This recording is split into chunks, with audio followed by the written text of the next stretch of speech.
Welcome to my channel KN Creativer. 1910లో America అంతటా tuberculosis వ్యాపించింది. ఆ అకాల మరణం దీన్ని వైట్ ప్లేగ్ అని పిలిచింది. మృత్యువు మృదువైన శ్వాసం మీద కూర్చొని నెమ్మదిగా నశించే దోషం.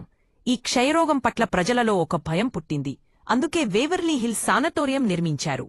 పర్వత శ్రేణులపై ఉన్న ఆ ఆసుపత్రి ఖచ్చితంగా నడిచే గాలులతో నిండిన శుభ్రమైన వాతావరణాన్ని ప్రదానం చేస్తుందని నమ్మకం కల్పించింది. ఆ సానటోరియం ప్రారంభంలో ఆశను కలిగించింది. వైద్యులు, నర్సులు మరియు చిన్నారులు అనేక క్షణాలను ఆనందంతో గడిపారు. అయితే కొద్ది రోజుల్లోనే ఈ ఆశ భయంకర స్వప్నంగా మారింది. ప్రతిరోజు మరణం, కొన్నిసార్లు ఒక రాత్రిలోనే డజన్న కొద్ది. చికిత్స లేకుండా రోగులు తమను తాను ఆందోళనలో పెట్టుకున్నారు. రోగుల మనోధైర్యం నిలబెట్టడానికి సిబ్బంది ఒక గుప్త మార్గం సృష్టించారు. అది చీకటితో నిండిన పొడవైన భూగర్భ మార్గం. అక్కడ మృతదేహాలను రహస్యంగా కొండ దిగువకు తరలించేవారు, బతికున్న రోగులు మరణాలను చూడకుండా. 6000 మందికి పైగా అక్కడ చనిపోయారు. మరియు కొందరు చెబుతారు వాళ్ళు ఇప్పటికీ అక్కడే ఉన్నారని. దశాబ్దాల తర్వాత ఆసుపత్రి మూసిన తర్వాత యువకులు ఆ పాడైన భవనంలోకి దొంగచాటుగా ప్రవేశించడం మొదలుపెట్టారు. ఖాళీ గదుల్లో అడుగుల ప్రతిధ్వనులు, తలుపులు తానే మూసుకోవడం వంటి అనుభూతులు వారికి కలిగాయి. కొంతమంది ఫోటోలలో నీడల రూపాలు పడ్డాయి, పొడవుగా, మానవాకారంలో, తలుపు వెనుక నుండి చూస్తున్నట్లు. ఇది చూసి మునుపటి గడిపై నిలబడి ఒక నీడ, తెల్లకోటు వేసుకున్న మనిషి, ముఖం మసకగా రూమ్ 502 దగ్గర నిలబడి ఉన్నట్లు. ఆసుపత్రిలోని అత్యంత భయంకర గది.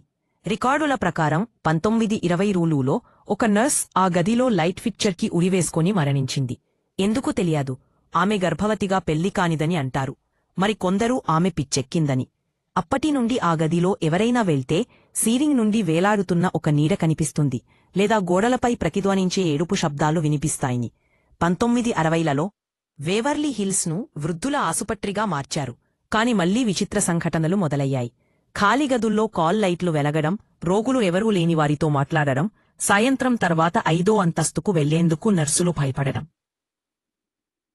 చివారికి ఆసుపత్రి శాశ్వతంగా మూసేశారు. కాని నిశ్శబ్దమంటే శాంతి కాదని త్వరలోనే తెలిసింది. తాజా పరిశోధకులు ఆ భవనంలో రాత్రులు గడిపినవారు చెబుతున్నది అపారిషన్లు, నీడలు, చల్లని ప్రదేశాలు, గోడల వెంట పాకే చీకటి ఆకృతులు. వారు రికార్డు చేసిన ఈవీపీ ఎలక్ట్రానిక్ వాయిస్ ఫెనామినాలలో వినిపించిన మాటలు, help me, don't leave, we're still here. Thermal కెమెరాల్లో మానవ ఆకారంలో చల్లని నీడలు కనిపించి దగ్గరికి వెళ్తే మాయమవుతాయి. ఇంకా చాలామంది చెబుతారు ఒక చిన్న బాలుడు చర్మపు బంతిని తిప్పుతూ హాలులో ఆడుతున్నాడని. అతడే తిమ్మి. చనిపోయిన తర్వాత కూడా ఆడతాన్ని ఆపని బాలుడు. కాని అత్యంత భయంకరమైన అనుభవాలు జరుగుతాయి ఆ బాడీ షూట్ లోపలే. సుమారు 500 అడుగుల పొడవైన చీకటి సొరంగం. అక్కడికి వెళ్లినవారు చెబుతారు ఎవరో వెనక నుండి చూస్తున్నట్లు, లేదా ఏదో భయంకరమైనది వెనక నుంచి కదులుతున్నట్లు అనిపిస్తుంది. జాగ్రత్తగా వింటే ఇప్పటికీ వినిపిస్తాయని అంటారు. గర్నీలు, మృతదేహాలను మోసే స్ట్రెచర్లు, కొండ దిగువకు గుద్దుకుంటూ వెళ్తున్న శబ్దాలు.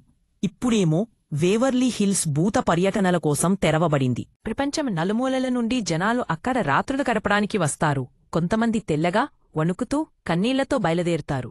మరికొందరు చెబుతారు రూమ్ 502లో ఆ నర్స్ ఇప్పటికీ కనబడుతోందని. మెట్లు పైనుంచి చూస్తూ, తలవంచి, మెడపై తారతో ఉన్న గాయాల ముద్రలతో. భవనమ యజమానులు అంటారు ఇది శ్రద్ధ కోరుకుంటుంది. భయం, జ్ఞాపకం, గుర్తింపు అవే ఆత్మలకు ఆహారం. ప్రతి క్రాక్, ప్రతి గుస్గుసు, ప్రతి చల్లని గాలి ఊపిరి చెబుతుంది ఇక్కడ నువ్వు ఒంటరిగా లేవు. మరియు చివరగా నువ్వు వేవర్లీ హిల్స్ నుండి దూరమవుతున్నప్పుడు ఆ పొడవైన రహదారిపై నడుస్తూ వెనుక ఎవరో వస్తుంట్లు, కిటికీ వెనుక ఎవరో ఇంకా చూస్తున్నట్లు అనిపించవచ్చు.